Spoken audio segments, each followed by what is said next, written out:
আসসালামাইকুম। 7 দিনের বাংলা রিডিং পড়া শেখানোর 7 দিনের ক্লাসে 5 নম্বর ক্লাসে আপনাদের সবাইকে স্বাগতম। আজকের ক্লাসে আমরা পড়বো অক্ষর বা শব্দাংশ। আমরা সাধারণত যে এই ক খ গ ঘ বা যেগুলো আছে এগুলো সাধারণত এগুলোকে কি বলে? বর্ণমালা। এগুলো কখনো অক্ষর না। অক্ষর কাকে বলে? অক্ষর কখনো একটা শব্দ একটা অক্ষর হতে পারে, আবার কখনো 2 থেকে 3টা শব্দ বা 4টা শব্দ মিলে একটা অক্ষর হতে পারে। অক্ষর হচ্ছে একবারে আমরা যতটুকু উচ্চারণ করি এটা হচ্ছে অক্ষর, মানে একবারে যতটুকু উচ্চারণ করা হয়। আজকে আমরা অক্ষর বা শব্দাংশ পড়া শিখবো। এটা হচ্ছে আপনাদের রিডিং পড়ার ক্ষেত্রে, বাংলা রিডিং পড়ার ক্ষেত্রে এটা খুব একটা গুরুত্বপূর্ণ। আমরা কখনো মাঝে মধ্যে ভুলে যাই যে কতটুকু আমাদের নিতে হবে, কতটুকু ছাড়তে হবে, বা কতটুকু আমাদের একটা বড় শব্দের মধ্যে আমরা কি পুরোটা একবারে উচ্চারণ করবো, না কয় ভাগে ভেঙে উচ্চারণ করব, 2 ভাগ করবো, না 3 ভাগ করবো, না 1 ভাগ করবো। এটা আসলে আমাদের একটা দ্বিধার মধ্যে পড়ে যাই আমরা। আজকে সেই বিষয়ে ক্লাস হবে আপনাদের 5 নম্বর ক্লাসে সবাই মনোযোগ দিয়ে দেখবেন। দেখেন, প্রথমে যদি আমরা দেখি এটা একটা কয়টা শব্দ আছে, কয়টা বর্ণ আছে এই উপরে? 1 2 3 4 5 6, 6টি বর্ণের একটি শব্দ। এটা হচ্ছে গবেষণাগার। দেখেন, অক্ষর বলতে আমি কি বললাম যে একবারে আমরা যতটুকু উচ্চারণ করি। দেখেন, গ বয়কার বে, গ বয়কার বে কি হয়? গবে, গবে। এটা আমরা কি একবারে উচ্চারণ করলাম, গবে, গবে। তারপরে কি মূর্ধন্য স নায়কার না, সনা, মূর্ধন্য স নায়কার না, সনা। তাহলে গবে সনা, গবে এটা একটা পার্ট, এটা আমরা একবারে উচ্চারণ করলাম কি? গ বয়কার বে, গবে স নায়কার না, সনা, গবে সনা। তারপর গয়কার গা আর গার, গবে শোনাগার। তাহলে দেখেন আপনারা, গবেষণাগার শব্দটা বলতে গিয়ে এখানে এসছে প্রথমে কি আছে? গবে শোনা গার, 3টা অংশ থাকে। তাহলে গ বয়কার গবে শোনাগার না, শোনা। তাহলে গবে শোনা গয়কার গার আর গার। আর আপনারা রিডিং করার সময় পড়বেন কিভাবে? আগে এই যে প্রথম যেটুকু আছে এটুকু পড়লেন, তারপর এটুকু পড়লেন। তাহলে গ বয়কার গবে শোনাগার না, শোনা। আবার 2টা মিলাবেন, আগে আগে এটাতে যাবেন না। তাহলে গবে, তার পূর্বে কি বললাম? গবে, পরে শোনা। তাহলে গবেষণা, এটা হয়ে গেল গবেষণা। তারপর একটা আবার বলবেন গয়াগার গার গার। তার পূর্বে কি ছিল? গবেষণা, পরে কি হয়ে গেল? গার। তাহলে 3টা মিলাই কি হলো? গবেষণা গার। তারপরে দেখেন এটা কি আছে? এটা হচ্ছে 1 2 3 4 5, 5টি বর্ণের একটি শব্দ। এটা হচ্ছে স ঔকার। ঔকারের উচ্চারণ কিসের মতো হবে? ও এর মতো হয় সাধারণত। স ঔকার, সৌ জ, সৌকার সৌ, এটা আমরা একবার উচ্চারণ করতেছি, সৌকার সৌ। আর জ, ধরেন দেখেন, আমরা যদি সৌকার সৌ সাথে জ নেই, তাহলে সৌ জ, তাহলে কিন্তু 2টা আলাদা হয়ে যাইতেছে, সৌ একটা জ একটা। এর জন্য সিলেবাস অনুযায়ী আমাদের পড়তে হবে। সৌকার সৌ, শুধু সৌ, এটা আমরা একবার উচ্চারণ করতেছি, এটা আগে নিলাম, সৌকার সৌ। তারপরে দেখেন জ নয় জ ফলা, কোন অক্ষরের সাথে জ ফলা থাকলে কি হয়? ওই কোটা 2বার উচ্চারণ হয়। তাহলে জ আর ন, জন ন, জন্ম। তাহলে সৌ বা সৌ, জ নয় জ ফলা, জন্ম, সৌ জন্ম। দেখেন এখানে কিন্তু 2টা পার্ট হয়ে গেছে অলরেডি, সৌ জন্ম। তারপর দেখেন বয়কার বো আর ধ, বোধ, বয়কার বো আর ধ, বোধ। তাহলে এখানে 3টা অংশ হইতেছে, সৌ জন্ম বোধ। যখন আপনি এইভাবে ভেঙে ভেঙে না পড়তে পারবেন, তখন আপনারা এই ভুলটা করেন। সৌকার সৌ জ, সৌ জ। তারপর নয় জ ফলায় কি হবে এটা বলতে পারেন না। আবার বয়ের সাথে কি নিতে হবে, এটা উলট পালট হয়ে যায়। যদি আপনারা সিলেবাস অনুযায়ী এইভাবে পড়েন, সৌকার সৌ, এটা তো আমরা একবার উচ্চারণ করতেছি, এটা আমরা আলাদাভাবে রাখলাম। সৌকার সৌ জ নয় জ ফলা, জন্ম, সৌজন্য বয়বার বোধ, সৌজন্য বোধ। তারপর দেখেন সাহিত্য সাধনা। দেখেন এটা আরো বড় শব্দ। দেখেন সয়কার সা, হয় রসইকার হি, শাহী। দেখেন এই কথাটা আমরা একবারে উচ্চারণ করলাম, অনেকের নাম থাকে শাহী। তাহলে শাহী কথাটা আমরা একবারে উচ্চারণ করলাম, তার মানে এটা একটি অক্ষর। এইটুকু মিলায় একটা অক্ষর। আজকে আমরা সেটারই ক্লাস করাইতেছি। এইটুকু মিলায় একটা অক্ষর, সয়কার সা হয় রসইকার হি, শাহী, মানে একবারে আমরা যতটুকু উচ্চারণ করতে পারি। সয়কার সা হয় রসইকার হি, শাহী। তয় জ ফলা, তয় জ ফলা কি হয়? তয় কোনো অক্ষরের সাথে জ ফলা থাকলে কি ওই অক্ষরটা 2বার উচ্চারণ করতে হয়। তার সহায়কার হয়, যেহেতু তয়ের সাথে জ ফলা আছে, জ ফলা থাকলে কি হয়? এরপরে যখন 2বার উচ্চারণ হয়, প্রথম তটা পূর্বের অক্ষরের সাথে যায়, আর পরের তটা যদি কোনো কার থাকতো কার সাথে যায়, নয়তো বা একে একে উচ্চারণ হয়। দেখেন যেহেতু হর সাথে তটা যাবে, এটা আপনাদের বুঝতে হবে। তার মানে শাহী এবং ত এটা আলাদা করা যাবে না। কারণ যদি আমরা শাহী বলি, পরে তয় জ ফলা যদি বলি, তাহলে এই তটা কার সাথে নেব? তাহলে এই জন্য হয়ের সাথে নিতে হবে। তাহলে কি করতে হবে? তাহলে সহায়কার সা হয় রসিকের হি, শাহী আত্ম, সাহিত্য দুইটা তো, সাহিত্য। তো সরসা হয় রসিকের হি, তয় জফলা সাহিত্য। এটা একটা অক্ষর দেখেন, এত বড় একটা কয়টা তিনটা বর্ণমালা নিয়ে একটা অক্ষর হইল। সহায়কার হয় রসিকের হি, তয় জফলা তো সাহিত্য।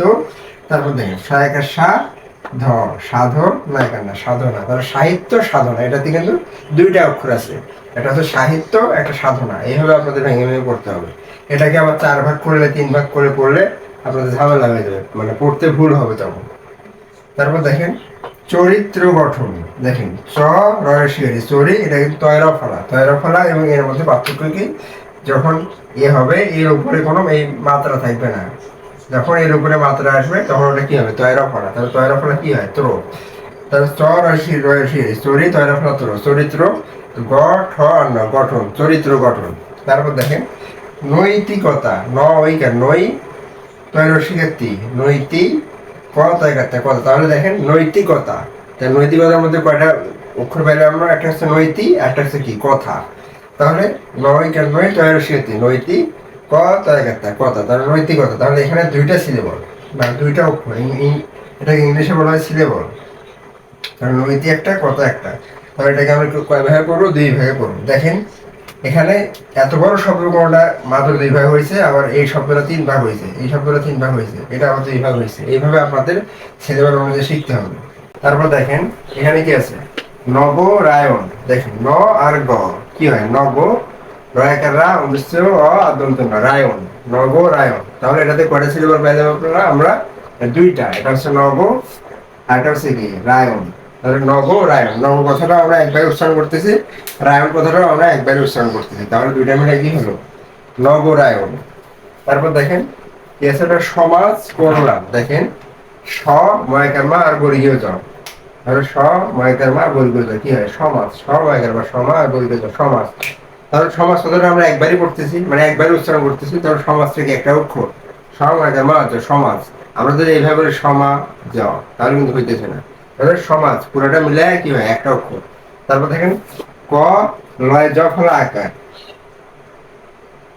লয় জ ফলা আকার আর ন, ক লয় জ ফলা আকার। তাহলে লয়ের সাথে জ ফলা মানে কি, লর 2 বার আছে, প্রথম লটা কি হবে, পূর্বের অক্ষরের সাথে যাবে। তাই ক আর লকল, যেহেতু আকার আছে, আকারটা কি হবে, পরের লয়ের সাথে যাবে। তাহলে ক আর লকল, লয় কাল্লা আর ন, লান কল্যাণ। তাহলে সমাজ কল্যাণ, সমাজ কল্যাণ। কি দুইটা সিলেবাস আছে, এইভাবে সিলেবাসের মধ্যে পড়লে আপনাদের বানান ভুল হবে না বলা যায়। তারপর দেখেন আধুনিকায়ন, এটা একটু বড় শব্দ। দেখেন আ ধৈর্য সুগন্ধু, আধু, আধু। তাহলে আধু, এটা আমরা কি একবার উচ্চারণ করছি, আধু, আধু। আ ধৈর্য সুগন্ধু, আধু নয় রসিকের নি, আধু নি, আধু নি। তাহলে এটা কিন্তু একটা বর্ণ দিয়ে একটা অক্ষর হয়েছে, এটা দুইটা বর্ণ দিয়ে একটা অক্ষর, এটা আধু নি। কারণ আধু কথাটাও আমরা একবারে উচ্চারণ করতেছি, নি কথাটাও একবারে উচ্চারণ করতেছি, আধুনি। যদি আমরা আধুনিক কথাটা একবারে বললাম আধুনি, তাহলে কি এটা গ্যাপ থেকে যায়, আধুর পরে নি কথাটা আমরা একবারে বলতেছি না, এই কারণে নি একটা অক্ষর, আধু একটা অক্ষর। তাহলে আধু নি কায়ন। দেখেন কয়েকার কা অবস্থ র আর ন, কায়ন। তাহলে আধু নি কায়ন, এখানে কয়টা সিলেবাস আছে, 3টা সিলেবাস আছে। তাহলে আধু নি, আমরা এভাবে বলি আ ধরে আধু সে নি, তাহলে আধু নি আধুনিকায়ন। এইভাবে পড়লে আমরা ইজিলি খুব সহজে বড় শব্দগুলো পড়তে পারবো। তারপর দেখেন পর্যবেক্ষণ। দেখেন প জয় রেপ, কোন অক্ষরের সাথে এটাকে কি বলা হয়, এটা হচ্ছে রেপ। কোন অক্ষরের সাথে রেপ থাকলে, রেপ মানে কি, এটা হচ্ছে এর যে অক্ষরের পূর্বে রেপ থাকবে, ওই অক্ষরের রেপ মানে হচ্ছে যে অক্ষরের উপরে রেপ থাকবে ওই অক্ষরের সামনে একটা র ধরতে হবে। রেপ মানে কি, র, আর এই অক্ষরের সামনে একটা র ধরতে হবে। তাহলে প, পয়ের পরে কি আছে, রেপ আছে না, জয়ের উপরে রেপ আছে, তাহলে জয়ের পূর্বে একটা কি র বসবে। তাহলে প আর র, পর জ, তাহলে কি হলো পর জ। তাহলে পর জ, এটা কি অক্ষর, প জয় রে, পর জ। এটা ভেঙে দেখলে বুঝবেন আপনারা। তাহলে প দিলাম এখানে, তাহলে রেপ আছে যেহেতু রেপ উঠাই কি দিলাম, র দিলাম, তারপরে জ দিলাম, কি হলো পর, পর জ, পর জ। তাহলে পর জ এটা একটা অক্ষর, পর জ। তারপর দেখেন বয়কার বে, পর্য বে, এটা একটা অক্ষর, বয়কার বে ক্ষীয় আর ন, খন, বেক্ষণ। তাহলে ক্ষয়ের উচ্চারণ, ক্ষীয়ের উচ্চারণ কিরকম হবে, ক এবং খ এর মতো হবে, তাহলে ধরতে হবে কি কিওর এখানে ক এবং খ কি আছে, যুক্তবর্ণ আকারে আছে। তাহলে কটা কি হবে, পূর্বের অক্ষরের সাথে যাবে, তাহলে বয় কাটবে আর বেগ, খর সাথে কি পরের অক্ষরটা যাবে, তাহলে খ আর না খ বেগ খর, তাহলে পর্য বেগ খ। তাহলে কিওটাকে কি ধরতে হবে, মনে করতে হবে ওখানে ক এবং খ যুক্তবর্ণ আকারে আছে, তাহলে পর্য বেগ খন, এখানে দুইটা সিলেবল আছে, একটা পর্য একটা বেগ খন। তারপর দেখেন জবাবদিহিতা, এটা একটু সহজ আছে, দেখেন জ বয় কারবা আর ব জবাব, এটা আমরা কি বলি একবারে বলি না, জবাব, আমাদের জবাবদিহিতা একবারে বলতেছে, তাহলে জবাবদিহিতা আমরা দুইটার মাঝখানে একটা গ্যাপ থেকে যায়, একবারে হইতেছে না, অক্ষর একেবারে একবারে আমরা যতটুকু উচ্চারণ করি একবারে কোনো বাধা ছাড়া।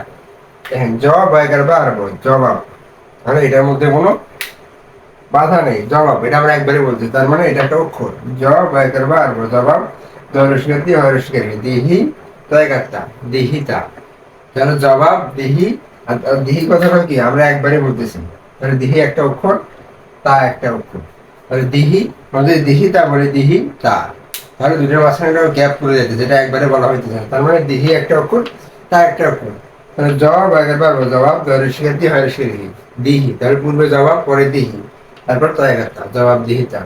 তারপর দেখেন জনপ্রিয়তা, দেখেন জ আর ন জন, তাহলে এটা একটা অক্ষর জন, আমরা কি বলি জন, এটা কোনো বাধা ছাড়াই বলতেছি আমরা, তাহলে জন এটা একটা অক্ষর, তাহলে পয়ে রফলা রস্বইকার, পয়ে রফলা কি হয় প্রো, যেহেতু রস্বইকার আছে রস্বইকার উচ্চারণ কি হবে ই এর মতো হয়, তাহলে প্রো থেকে কি হবে প্রি, তাহলে পয়ে রফলা রস্বইকার প্রি, তাহলে জনপ্রি পদস্থ একটা অতা জনপ্রিয়তা, তার প্রিয়তার কথাটা আমরা একবারে বলতেছি, তারপরে প্রিয়তার একটা অক্ষর, তাহলে জনপ্রিয়তা জনপ্রিয়তা। তারপর দেখেন মেধা বিকাশ, মেধা বিকাশ, দেখেন ময়কার মে জায়গাটা মেধা, এই কথাটুকু আমরা কি করতেছি একবারে বলতেছি কোনো বাধা ছাড়া, ময়কার মে জায়গাটা মেধা, তারপর বয়সিকের বি কয়েকের কাজ, তারপর বিকাশ বিকাশ, আমরা যে বিকাশ বলি বিকাশ কথাটার মধ্যে কোনো বাধা আছে, এটা আমরা একবারে বলি, তার ময়কার মে জায়গাটা মেধা, বয়সিকের বি কয়েকের কাজ, তারপর বিকাশ, তাহলে কি হবে মেধা বিকাশ।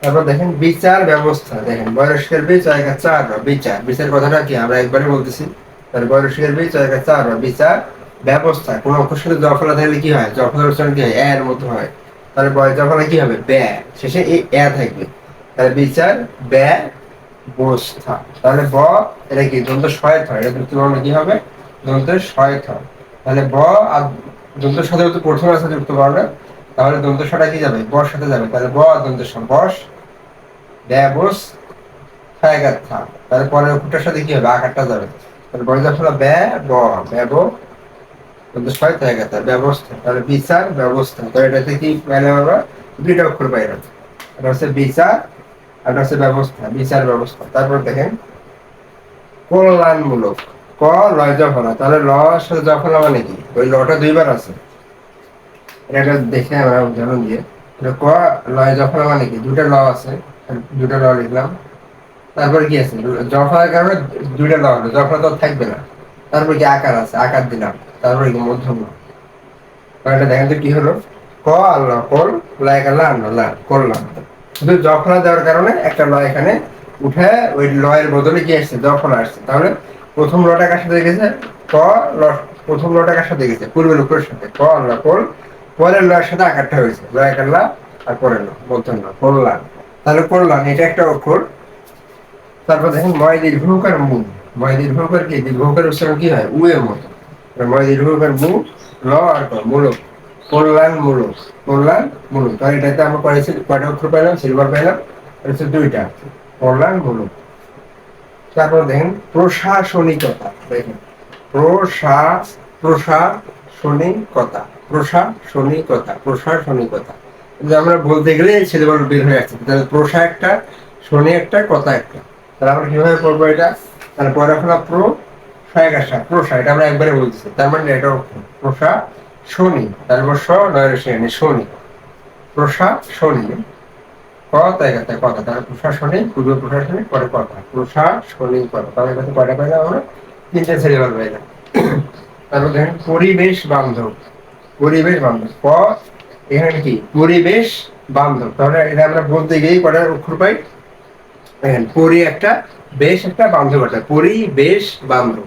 দেখেন এটা আমরা পড়বো কিভাবে, প রসিকারি পরি, তাহলে এই কথাটা আমরা একবারই বললাম, এই কথাটা আমরা কোনো বাধা ছাড়া একবারই বললাম। তাহলে প রসিকারি পরি বয় কারবে আর তাহলে বর্ষ বেশ, তাহলে পরি বেশ বান্ধব বয়াকার বা, এটা কিন্তু দ্রুতবর্ণ কি নয় এবং ধ আছে, তাহলে নটা কার সাথে যাবে, পূর্বের অক্ষরের সাথে যাবে, ধটা কি হবে পরের অক্ষরের সাথে যাবে, তাহলে বয়াকার বা আদর না বান ধর বান্ধব, তাহলে পরিবেশ বান্ধব। এটা কটা সিলেবাল পাইলাম আমরা, তিনটা, এটা পরি, এটা বেশ, এটা বান্ধব। তারপর দেখেন মানবিক, মানবিকতা বোধ, মানবিকতা বোধ, এটা আমরা বলতে গিয়ে আমরা সিলেবাল মানে ইজিলি বের হয়ে আসছে, একটা মানব, এটা বি কথা বোধ, তাহলে এটাতে আমরা কটা সিলেবাল পাইতেছি, চারটা, এটা হচ্ছে মানব, এটা বি, এটা কথা, এটা বোধ। তাহলে এটা আমরা করবো কিভাবে, তাহলে ময়কার মান মানো বৈরসিকের মানো, দেখেন মানো কথাটা কি কই আমরা একবারে বলতেছি কোনো মাথা ছাড়া, যদি আমরা মানো বি কথাটা বলতাম তাহলে মানো বি, মানে দুইটার মাঝখানে একটা গ্যাপ থাকে, তাহলে মানো বি হবে না, শুধু মানো হবে, মানো বৈরসিকের বি, তাহলে মানো বি কথা, তাহলে কথাটাও আমরা কি একবারই বলতেছি কোনো মাথা ছাড়া, তাহলে মানো বি কথা বোধ, বয় করবো আর বয় করবো বোধ, তাহলে মানো বি কথা বোধ, তাহলে এটাতে আমরা কয়টা সিলেবাস পেলাম, 1 2 3 4টা, তাহলে মানো বি কথা বোধ আমরা কি চারটে সিলেবাস পাইলাম। আপনারা যদি সিলেবাস অনুযায়ী এইভাবে বড় বড় শব্দগুলো ভেঙে ভেঙে পড়তে পারেন, একবার যদি শিখতে পারেন, তাহলে আশা করি আপনাদের বড় সবগুলো আর সমস্যা হবে না। প্রথম প্রথম একটু সমস্যা হবে, পরে আস্তে আস্তে যত প্র্যাকটিস করবেন, যত চর্চা করবেন, অনুশীলন করবেন, তত আপনারা এগুলো শিখতে পারবেন। অনেকেই বড় শব্দ দেখে আমরা ভয় পেয়ে যাই, এত বড় শব্দ, এটা আমরা কেমনে কি করবো, দেখিয়ে ভয় পেয়ে যাই, ভয় পাওয়া যাবে না, চেষ্টা করতে হবে আপনাকে, চেষ্টা না করলে কখনো কিছু হবে না। তাহলে আজকের হচ্ছে এই অক্ষর বা শব্দ ক্লাস শেষ। আপনারা এই ক্লাস মানে যেভাবে পড়ালাম আমি, এই অনুযায়ী আপনারা বইয়ে যে বড় বড় শব্দগুলো আছে এগুলো প্র্যাকটিস করে দেখবেন যে এই অনুযায়ী পারেন কিনা, ঠিক আছে। আর হচ্ছে আমরা এখানে সাধারণত ভিডিওতে শুধু আমরা যা বলে আপনারা শুধু সেটাই শোনেন, আপনারা কোনো প্রশ্ন করতে পারেন না বা কিছু জিজ্ঞেস করতে পারেন না, বা আপনার মনের মধ্যে কি চলতেছে এটা আমরা বুঝতে পারি না। এই জন্য আপনাদের জন্য আমরা পেইড ব্যাচের ব্যবস্থা করছি, যেখানে আপনারা লাইভ ক্লাস করবেন, আপনারা প্রশ্ন করবেন, আমরা অ্যান্সার দেবো, আপনারা যেটা জানতে চাইবেন আমরা ওটা বলতে পারবো। এখন ধরেন আপনার মাঝখানে একটা প্রশ্ন দেখছেন যে এটা এইভাবে কেন হলো, এটা কিন্তু আপনারা এখন করতে পারতেছেন না, তখন আপনারা পেইড ব্যাচে ভর্তি হবেন, তখন হচ্ছে আপনারা এই কোশ্চেনটা করতে পারেন। তা আমাদের পেইড ব্যাচে ভর্তি হইতে যে উপরের নাম্বার আছে এটাতে যোগাযোগ করবেন, হোয়াটসঅ্যাপ বা ইমোতে আপনাদের সাথে যোগাযোগ করা হবে। ধন্যবাদ।